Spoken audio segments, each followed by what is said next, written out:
Olá, seja bem-vindo a mais um Alesp Cidadania. São Paulo, 467 anos. Essa cidade que não para consegue aliar a história e o contemporâneo. Se você observar bem, vai perceber em ruas e avenidas bons exemplos destes contrapontos. Para nos falar um pouco melhor sobre a história e a arquitetura de São Paulo, uma das 10 cidades mais antigas no Brasil, recebo no Alesp Cidadania o historiador e guia de turismo Fábio Mascherano. Seja bem-vindo, Fábio. Obrigado, Mel. A gente recebe também o arquiteto Tony Zagato. Seja bem-vindo, Tony. Obrigado, Melissa. Para começar, Fábio, essa cidade não para, como eu falei no começo do programa. A pujança de São Paulo esconde muita história, por suas ruas, pelas suas avenidas, pela sua arquitetura e pelos monumentos também. Eu queria que você falasse um pouco, contextualizasse um pouco as pessoas com relação a isso que São Paulo esconde, que às vezes a gente na correria do dia a dia nem se dá conta. Uhum. Aqui, quem mora em São Paulo provavelmente já pegou algum trânsito na Avenida 23 de Maio ou na 9 de Julho. E talvez nunca tenha se ligado que elas começam juntas ali no final do Vale do Anhangabaú. Quando você sai do túnel, se divide, começam as duas avenidas ali. E o que aconteceu em 23 de Maio e 9 de Julho tem muito a ver. Esse é um exemplo. Outra coisa interessante. Lá do Ipiranga, quando você está vindo em direção ao centro, você tem, vou usar o meu braço como exemplo, aqui o Museu do Ipiranga, de frente sai a Avenida Dom Pedro I, continua pela Avenida do Estado e chega ao Parque Dom Pedro II. A gente pode pegar isso como o lugar onde nasceu o Brasil, a pessoa que fez esse nascimento, Dom Pedro I, ele formou um Estado e entregou para o seu filho, Dom Pedro II. Então, existem algumas coisinhas bem bacanas escondidas nas ruas, nas avenidas. A cidade é um museu. E você sabe que eu sempre, desde criança, tenho essa curiosidade de passar nas ruas e depois pesquisar quem foi fulano, quem foi ciclano. Eu acho que isso é muito legal para a gente conhecer um pouco mais sobre a história dos lugares que a gente passa com frequência, né? Então, é uma dica aí que, de repente, fica para o pessoal de casa começar a pesquisar quem foram as pessoas que estão dando nome às ruas e avenidas que a gente tem aqui na cidade. Tony, até parte do século XIX, a cidade tinha fazendas por toda parte. Agora, imaginar São Paulo cheio de fazenda é um exercício muito legal. Porque você parar e imaginar a Avenida Paulista, aquela avenida tão importante para a gente, que até não tanto tempo assim era fazenda por toda parte, hoje é o centro financeiro aí da América Latina, a gente pode dizer isso, né? E aí a capital paulista foi passando por um movimento de modernização, todas essas fazendas foram dando lugar aos prédios, aos arranha-céus, à modernidade, né? E aí a gente tem aqui algumas construções marcantes. Eu queria saber se essa evolução das construções se misturou com a pujança da vida, conseguiram se misturar com a pujança da vida de São Paulo e com essas questões que o Fábio levantou ainda há pouco, dessa história, né? A gente conseguiu manter alguma raiz histórica nessa modernidade aí que a gente foi adotando na cidade de São Paulo? Sim, eu acredito que sim, né? Embora São Paulo não seja conhecida, talvez nacionalmente, internacionalmente, como uma cidade que tenha preservado a sua história como outras, né? Na verdade, São Paulo passou por 2 ou 3 fundações desde do seu estabelecimento lá em 1554, né? Até o início do século XIX, a cidade, como você disse, Melissa, era constituída na maioria por terras rurais, né? Que concentravam apenas alguns aldeamentos, alguns povoados, não apenas no Triângulo Central, ali configurado pelo hoje Largo de São Bento, Praça da Sé, Praça do Patriarca, ali no centro, mas também alguns povoados, como na Penha, em São Miguel Paulista, na Freguesia do Ó, enfim. em meados do século XIX, quando as ferrovias são estabelecidas pela primeira vez, em 1867, inaugurada a São Paulo Railway, isso vai disparar um processo de ampliação da mancha urbana, inclusive de industrialização, não só da capital, como do Estado, na medida em que o território de São Paulo se insere de uma forma mais efetiva no capitalismo internacional, com os movimentos migratórios e a exportação do café, dentre outros insumos, e também a imigração, particularmente depois da abolição. Como que isso se reteve na nossa paisagem urbana? De forma fragmentada.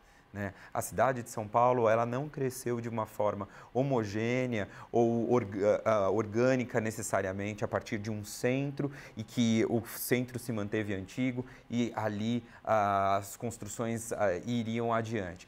Foi a efetiva sobreposição de camadas com a demolição da maior parte dos edifícios na área central da cidade, a reconstrução no lugar deles por outras edificações e que depois, no século XX, novamente seriam demolidas com o processo de verticalização. Então, o que nós conseguimos apreender hoje na cidade de São Paulo, particularmente no centro, são sobreposições de camadas históricas, justapostas, né, com edifícios, às vezes, de 2 andares só, ao lado, né, colado, geminado, a um edifício de 10, 20, às vezes 30 pavimentos. Né? Já em outras áreas da cidade, né, não tão centrais, às vezes nós temos até paisagens mais homogêneas, como bairros jardins ou bairros operários, enfim, que conservaram de alguma forma os momentos, né, o momento da sua implantação, a sua paisagem mais referida a esse período. Isso que o Tony traz, Fábio, eu acho tão interessante, porque se a gente for analisar bairro por bairro, a gente vai ter muito disso que o Tony acabou de falar, de ter algumas coisas, claro que não os bairros mais distantes, mas os que estão muito próximos do centro, tem muito disso de ter o novo e o contemporâneo, aliás, perdão, o antigo e o contemporâneo ali num mesmo espaço. E muitas vezes nos falta aquele tempo de olhar e prestar atenção no desenho da arquitetura, nos detalhes, nas peças que arrematam aquele prédio. Então, quer dizer, isso conta muito da história, não só da arquitetura, no seu caso, mas como da cidade também. E aí eu queria que você falasse para a gente um pouco, Fábio, sobre a questão do Viaduto do Chá. A gente sabe que o Viaduto do Chá era uma fazenda, né, ali do... enfim, Barão de Tapetininga. Do Barão de Tapetininga, me fugiu aqui. Era do Barão de Tapetininga, passava um rio ali, né? As pessoas lavavam roupa no Viaduto do Chá. É impensado uma coisa dessa. Quer dizer, as pessoas lavam roupa no Viaduto do Chá por outros motivos, mas não porque tinha um rio ali. Eu queria que você contasse um pouco dessa história pra gente. Certo. Como você disse, ali era uma fazenda de chá, e a gente vê esse rio passando quando tem enchente. Então, o túnel está sobre o rio e acaba aparecendo de novo o riacho do Anhangabaú.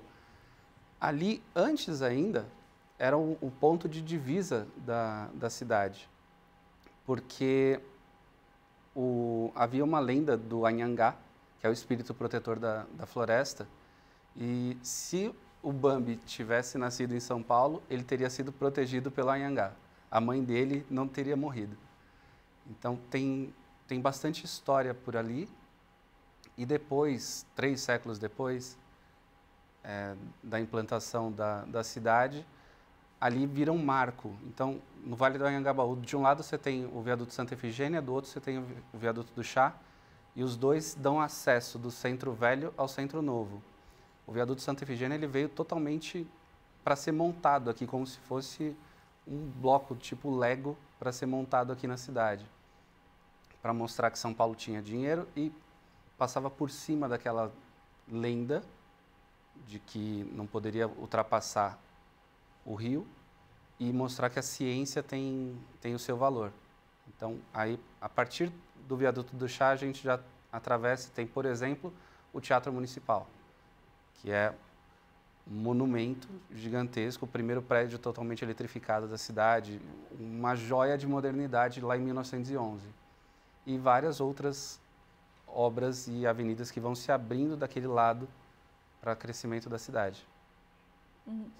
Tony, você destaca ali, o Fábio falou do viaduto, aliás, perdão, do teatro, você destaca ali alguma coisa no centro que para você como arquiteto, aquilo é um primor da arquitetura?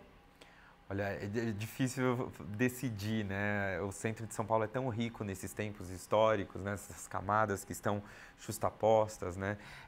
Eu acho que as pessoas tendem muito a valorizar, assim, até como uma imagem que se projeta São Paulo internacionalmente, dos grandes edifícios, né? Além do Teatro Municipal, como o Fábio lembrou, o edifício Martinelli, o primeiro arranha-céu de São Paulo, né? Que foi um périplo, a sua construção, seu término, né?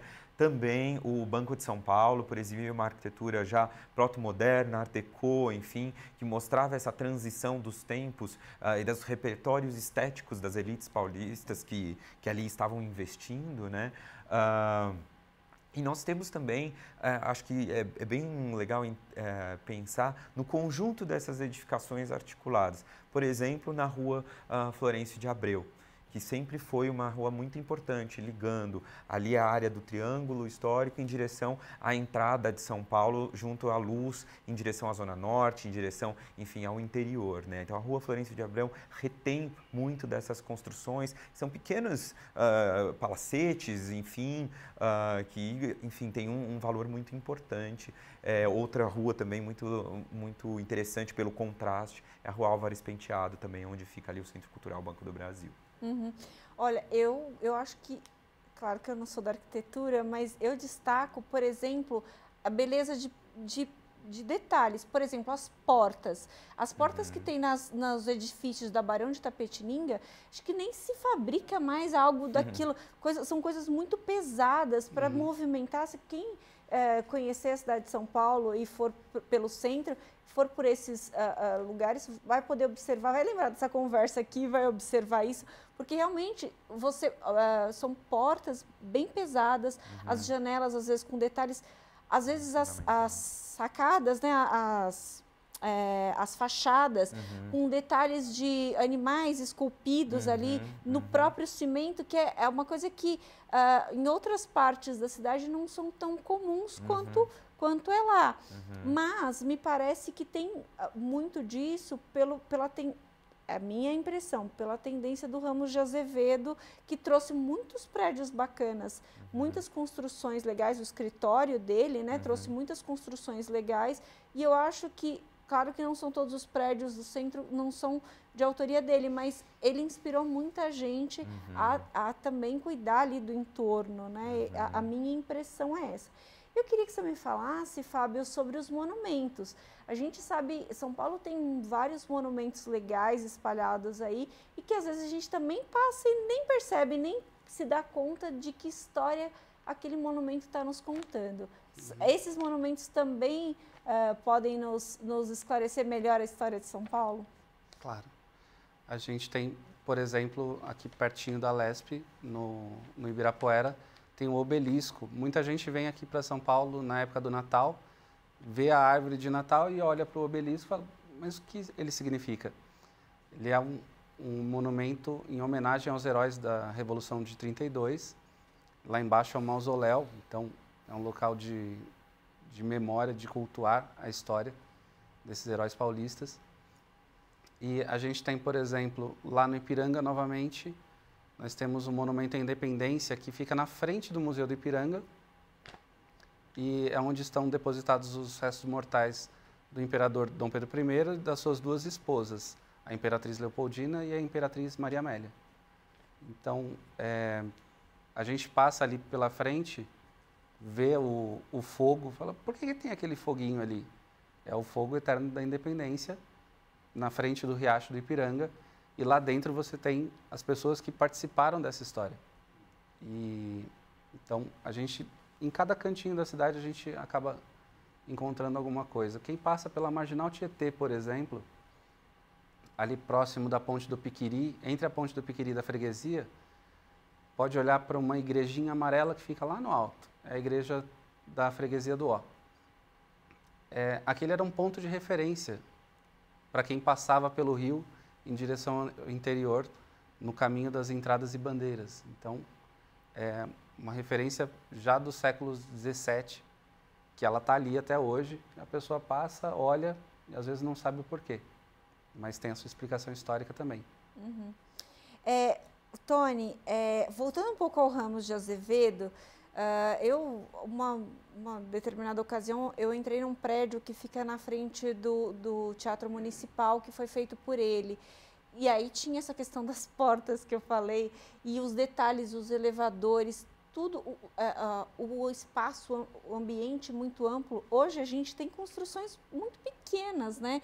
E aí eu queria saber se Ramos de Azevedo continua sendo uma referência para vocês, arquitetos, de tantas construções que ele fez. A gente destaca aqui o Teatro Municipal, o Mercadão, né, que também foi construção dele, o Palácio das Indústrias e tantos outros. E o detalhe muito importante que eu acho que é legal da gente falar é que esse material veio de navio da Europa, né? Então, quer dizer, nem no Brasil tinha algo que pudesse atender aquele profissional que estava ali construindo no centro de São Paulo.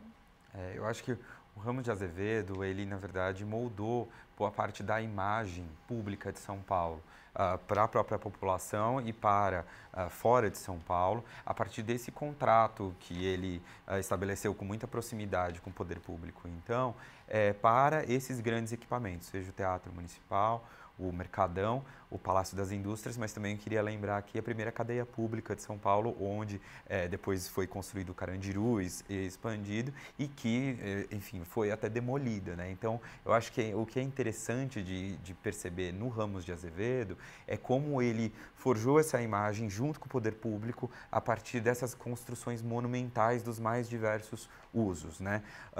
Ele continua sendo uma referência, mas não a partir necessariamente da sua autoria exclusivamente, mas em função dos usos que foram atribuídos ao longo do tempo a esses edifícios dos mais diversos tipos e localizações e que têm muito valor para a memória da população.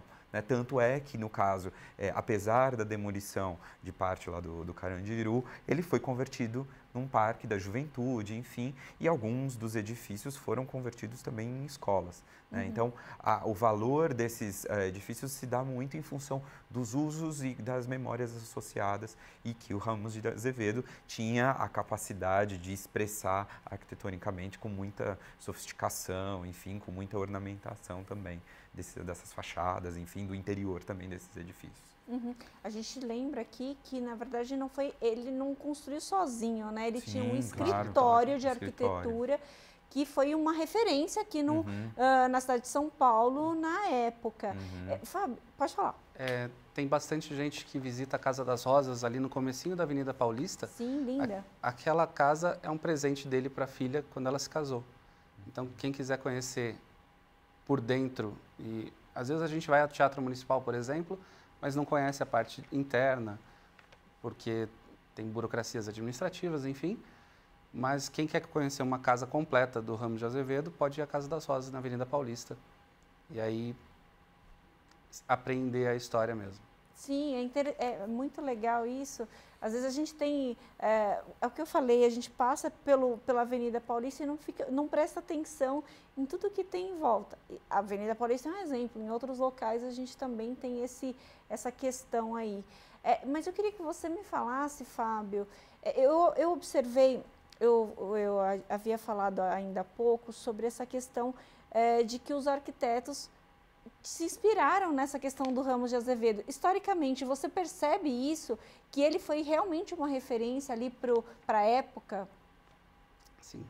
A gente pode pegar alguns detalhes, por exemplo. Na região onde está o mercado municipal, ali sempre foi uma área de comércio. E porque tem o rio Tamanduateí logo em frente. Então, por ali você acessa Santos e logo você acessa o rio Tietê, que dá acesso ao interior. E o mercado, ele organiza essa situação, coloca todo mundo dentro de um edifício monumental. E a gente tem, próximo ao mercado, na rua de trás praticamente, é a 25 de março. E se você subir um pouquinho, a ladeira Porto Geral, você está na área de comércio de commodities, principalmente do café. Então, ali você tem um caminho de comércio feito ali no centro da cidade. Se você pensar próximo ali, a gente tem a cultura, com o Teatro Municipal. Atrás do Teatro Municipal, também para receber as companhias que vinham visitar e as pessoas que iriam acompanhar as peças, tem um hotel também feito pelo Ramos de Azevedo, pelo escritório. Então, dá para a gente sentir como ele ia fazendo obras, espalhando obras para desenhar essa nova São Paulo, essa São Paulo que se pretendia no começo do século XX. E é interessante essa observação, esse desenhar essa nova São Paulo, porque me parece, Tony, que o Ramos de Azevedo tinha um olhar à frente do seu tempo. Porque, veja, essas construções históricas e importantes para a cidade são construções, primeiro, que permanecem até hoje, e segundo, que estão estrategicamente posicionadas. E aí, eu te pergunto, vocês têm, como arquitetos, essa visão, tem que ter essa visão ali do que pode render frutos a médio e a longo prazo para a construção? Você também está na Secretaria de Cultura, quer dizer, isso tudo vocês têm que levar em consideração, é importante levar em consideração para a construção do trabalho? Eu acho que a forma como a cidade foi moldada, ela está vinculada a todo mundo que, de alguma forma, planeja, incide, disputa a cidade, né? Então, no caso do Ramos de Azevedo, tinha uma intenção do poder público de dotar a cidade de São Paulo, né, ou a prefeitura, enfim, de edifícios icônicos, né? Um outro que também foi projeto dele é a atual Pinacoteca do Estado, o antigo Liceu de Artes, né? Então, ali junto da Estação da Luz, né, enfim, nós temos um conjunto monumental de edifícios, né? Outros também, ali tem o Museu de Arte Sacra, o Seminário, enfim.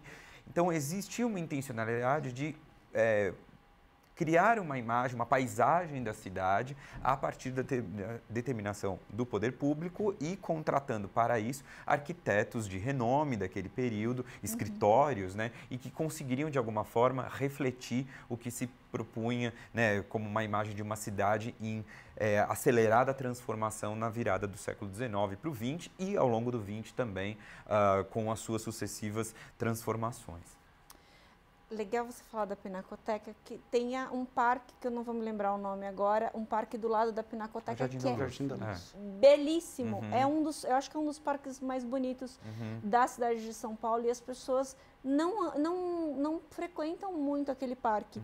Posso estar enganada, mas me parece que não é tão frequentado quanto outros parques que a gente conhece muito. Na minha época de faculdade, eu ia muito lá, adorava ir na Pinacoteca, a gente fazia muitos trabalhos na Pinacoteca. E aí, esse parque sempre me encantou, porque é muito bonito, muito... cuidado também, mas assim, pouco frequentado, né? Então, eu acho bem interessante. Esse parque, ele faz parte de um conjunto de 3 parques para modernizar o centro da cidade. Então, ali o Jardim da Luz, o Jardim da República, que é onde está a Praça da República hoje, e o antigo Palácio do Governo, que é o Palácio dos Campos Elíseos. E o que era o jardim, hoje se transformou no Terminal Princesa Isabel, o terminal de ônibus. Então, ele fazia um triângulo e era exatamente para elevar esse orgulho da cidade. Sim, muito bacana. Agora eu queria falar um pouco sobre os imigrantes, que a gente não tem como falar da história de São Paulo sem contar a história dos imigrantes, que são personagens muito importantes, tanto para a construção, quanto para o enriquecimento nosso cultural, né? O multiculturalismo ali da cidade de São Paulo tem muito a ver com todos os imigrantes que a gente recebeu ao longo da história. E aí eu queria que você falasse o que essa mistura de nacionalidades trouxe para a gente aqui. A gente come essa cultura todo dia. Então, literalmente, se você almoça arroz, feijão, uma farofinha, um bife, e come um pudim de sobremesa. À noite você pede uma pizza e toma um sorvete. Você comeu o mundo. Então, o arroz era o alimento que os portugueses descobriram na Índia e trouxeram nas caravelas. O feijão era comido na África e aí os cativos trouxeram junto para o Brasil nas caravelas também. A farofa, farinha de mandioca triturada, que os índios já comiam aqui há muitos séculos. E o quindim, um docinho português, que eles trouxeram para cá. À noite tem a pizza italiana e o sorvete originário da China. Então, a gente tem uma mistura que a gente, como eu falei, bota para dentro. E aqui em São Paulo a gente tem bairros específicos para quem está passando ali pela Avenida Tiradentes, no finalzinho da Avenida Tiradentes, pode ver Jesus com os olhinhos puxados, porque ali tem uma igreja evangélica coreana e tem um grande mosaico de Jesus de olhinhos puxados. E do lado da igreja coreana nós temos uma igreja armênia. Esse é o bairro do Bom Retiro, onde os retirantes chegaram, os imigrantes chegaram e fizeram ali a casa deles. Não dá para esquecer também da Liberdade, onde hoje é um bairro oriental, já foi um bairro estritamente japonês, hoje é um bairro oriental, tem chineses, coreanos, e do Bexiga, onde a tradição italiana pôde aflorar com maior pujança aqui na cidade de São Paulo. E aí a gente tem os núcleos espalhadinhos, né, como os alemães na Zona Sul, no Brooklyn, onde tem a festa, tem o pessoal da Moca, que tem até o sotaque próprio, que é patrimônio imaterial da cidade ou do estado? Acho que é da cidade. Obrigado. E então nós temos várias misturas e essas misturas nos fazem essa mistura faz a gente ser grande, né? Eu gosto da expressão de que nós somos grandes porque subimos no ombro de gigantes para ver o futuro. E eu acho que cada um coloca o seu tijolinho para a gente chegar lá na frente, inclusive os que já estavam aqui e os que vieram para cá como imigrantes forçados para a escravidão. A minha impressão é que a cidade de São Paulo abraça todo mundo com muito afeto, né? Todo mundo chega na cidade de São Paulo e se acha em casa, se encontra em casa, né? Mas eu queria saber, Tony, sobre essa questão. A gente tem um Museu da Imigração que é muito legal. Ano passado eu fiz matéria lá e foi muito bacana, tem tanta coisa bonita naquele museu, mas a arquitetura do lugar também é muito legal, né? O lugar que ele está do lado dos trilhos do trem também muito legal.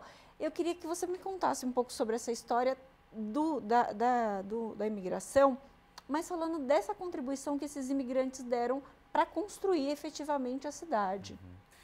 O que a imigração fez foi trazer todos esses saberes também que os imigrantes tinham ao construir as cidades, as suas edificações nos seus respectivos países, né? Então, algumas técnicas foram introduzidas no momento em que ocorria a construção da ferrovia, como o alcatrão, enfim, e a alvenaria de tijolos que se desenvolveu com muita potência, né, muita pujança, em função depois da ferrovia e como esses imigrantes, né, combinados à mão de obra, então, escravizada, mas também com esse repertório muito variado que gerou essa arquitetura muito eclética da cidade, né? Então, numa mesma cidade, nós tínhamos edifícios de linguagem mais neoclássica, que foram se perdendo ao longo do tempo, né? Então, uma linguagem mais academicista, mas que também, de repente, começa o que alguns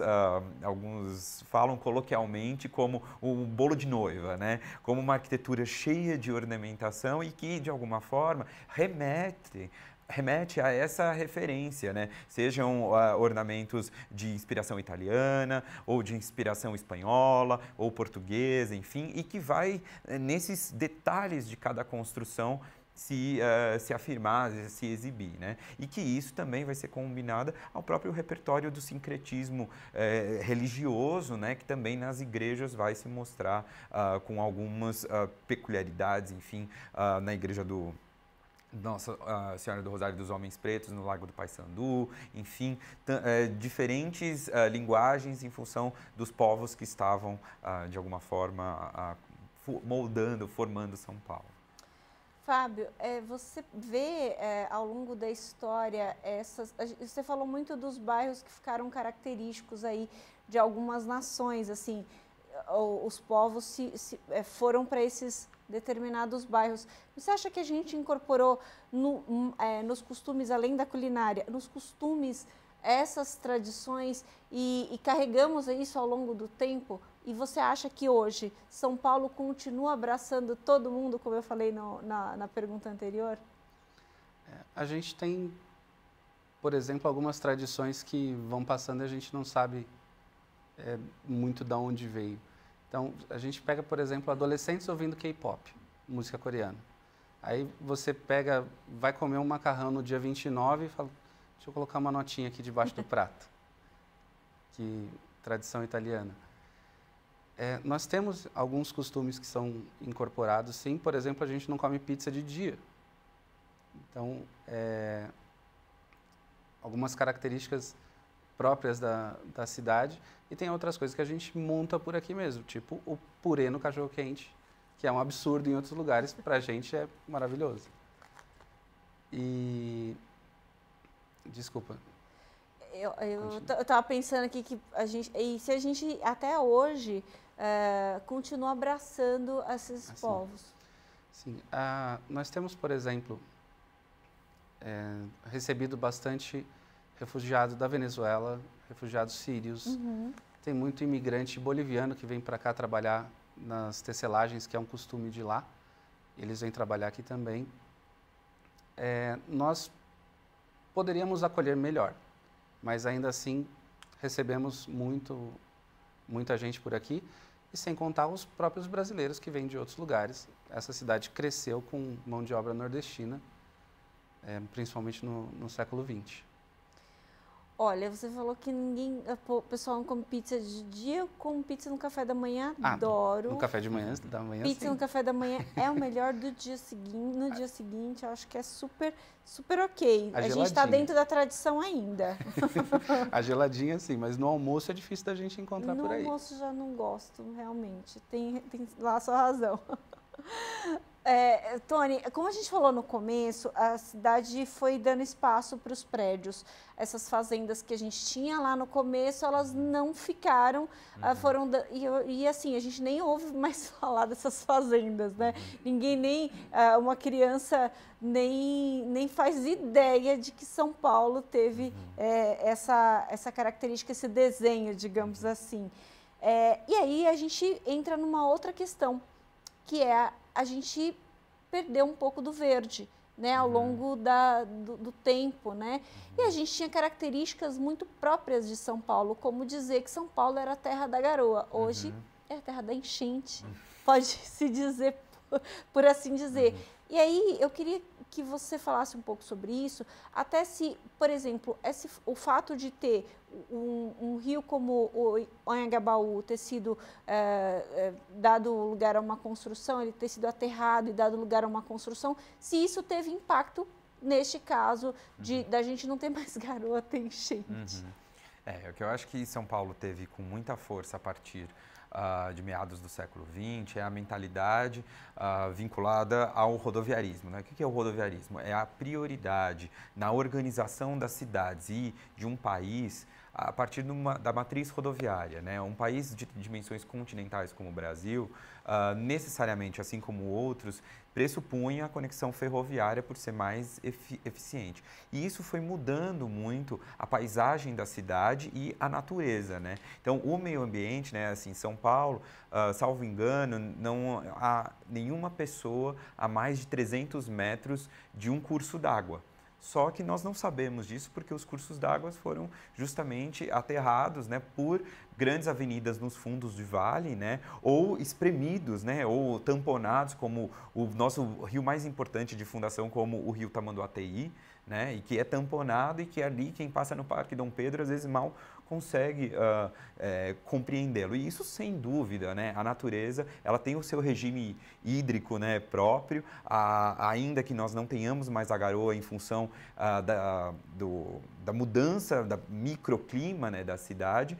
A chuva virá a todo verão, sobretudo, e ela vai mostrar a sua força com a afluência, né, sejam os rios que estão de alguma forma espremidos ou aqueles que estão ocultos. Então, isso definitivamente cobra o seu preço até hoje e que coloca, assim como em outras cidades do mundo, uma urgência para se repensar a forma de se planejar a cidade, de como os espaços devem ser mais permeáveis, enfim, e como em outros países isso já vem sendo revertido, né? Reabrindo os córregos, rios, enfim, para a natureza estar mais presente, até porque é bom, todo mundo gosta de ver o verde, né? E ver um rio limpo, né? Perto de si.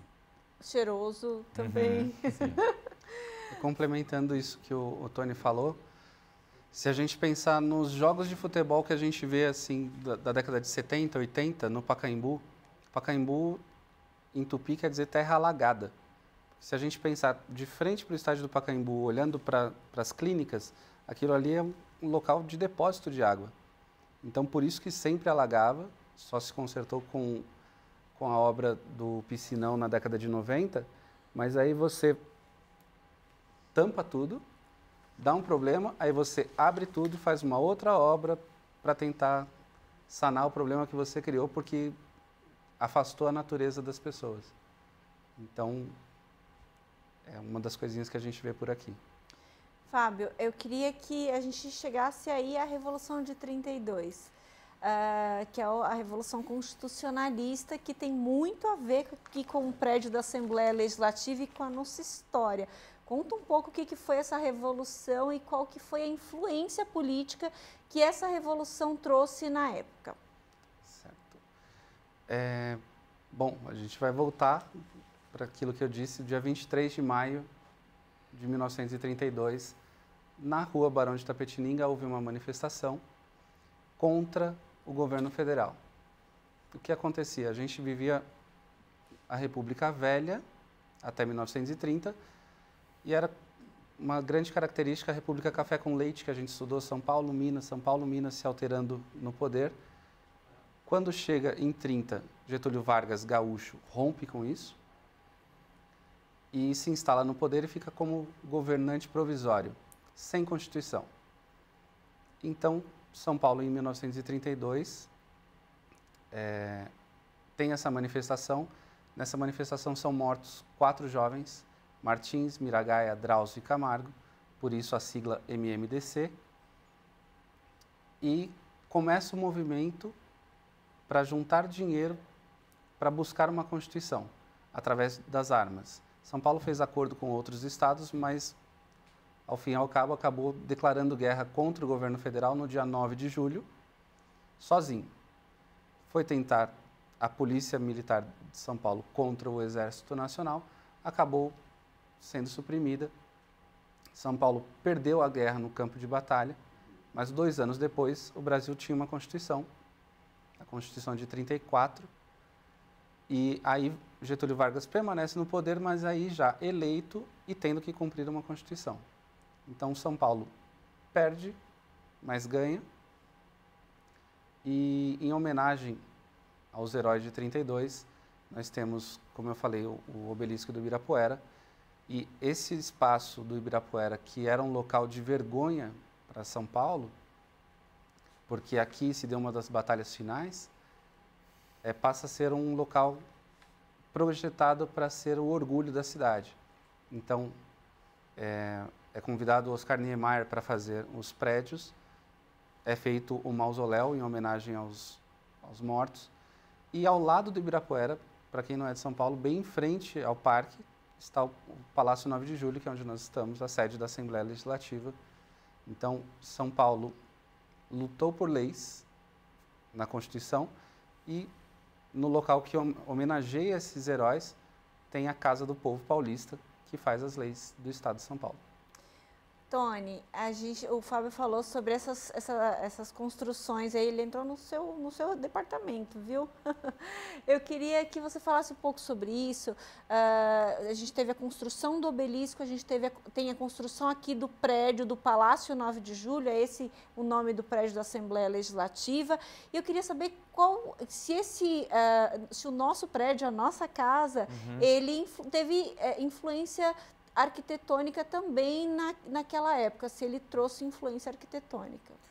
Olha, eu acho que um aspecto importante do Palácio 9 de Julho é que ele, de alguma forma, dialoga com uma série de outros edifícios, alguns na cidade universitária ou fora dela também, que são marcados por uma arquitetura modernista, de o que se chamou da Escola Paulista ou brutalismo, enfim, que é essa arquitetura da verdade dos materiais construtivos, né? Que eles são exibidos sem ornamento, sem revestimento, então o concreto armado, aparente, estruturas em ferro ou vidro, enfim. Então, de alguma forma, o palácio ele dialoga, mas um aspecto muito interessante é que ele foi resultado de um concurso público.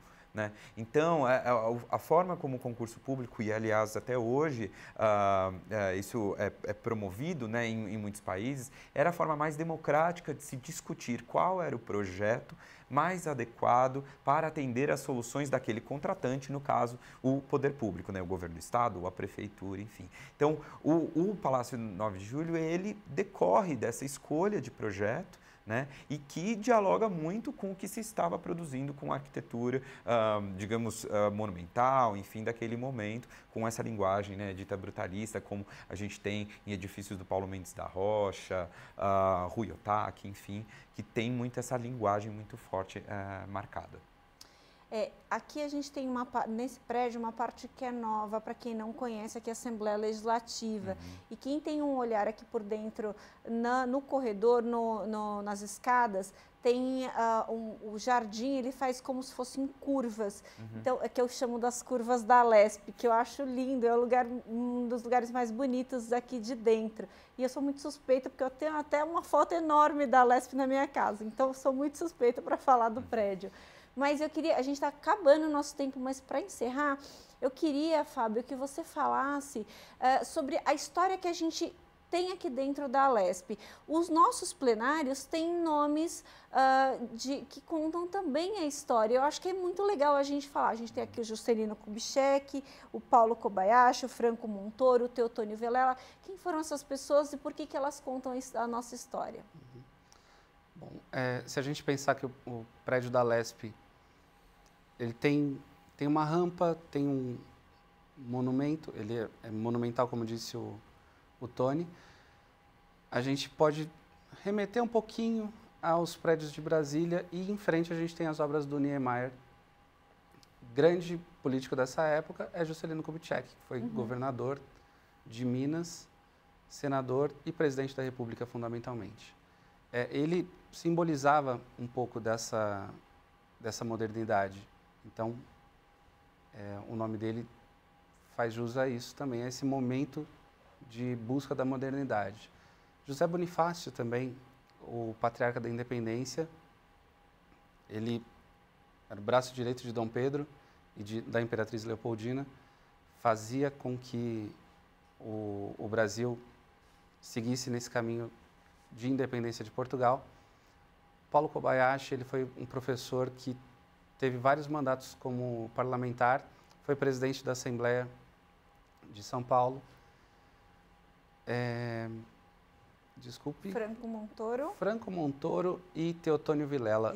Os dois eram senadores na época da redemocratização. Isso já bastaria, mas Franco Montoro ainda tem um outro degrau que ele subiu. Ele foi o primeiro governador eleito depois do golpe militar de 64. Então, são personalidades que fundaram o Brasil. Depois, Juscelino vem com esse momento de modernidade, de busca de modernidade. A retomada da democracia por Franco Montoro e Teotônio Vilela. E, finalmente, o caminho que eu acho que é o caminho do futuro, Paulo Kobayashi, trilhando sempre a sua vida pela educação. É isso. Muito obrigada pela presença de vocês aqui no Alesp Cidadania. Foi muito bacana o nosso papo, o nosso bate-papo, a gente conhecer um pouco mais. Quem está em casa pode vir à Assembleia Legislativa, que é a Casa do Povo. No momento a gente está num período de pandemia, a casa não está aberta, mas assim que esse tudo passar, que será em breve, as pessoas podem vir conhecer um pouco melhor dessa história e dos monumentos da cidade de São Paulo. Às vezes você tem um olhar um pouco mais carinhoso ali para o que você está vendo, para o que você está passando, te traz um conhecimento que é enriquecedor, com certeza. Muito obrigado por vocês terem aceitado o nosso convite e estarem aqui conosco. Muito obrigada. Esse foi mais um Alesp Cidadania. Você fica agora com a programação da Rede Alesp. Você pode rever esse programa e outros programas da Rede Alesp nas nossas redes sociais. Muito obrigada pela sua presença e até mais.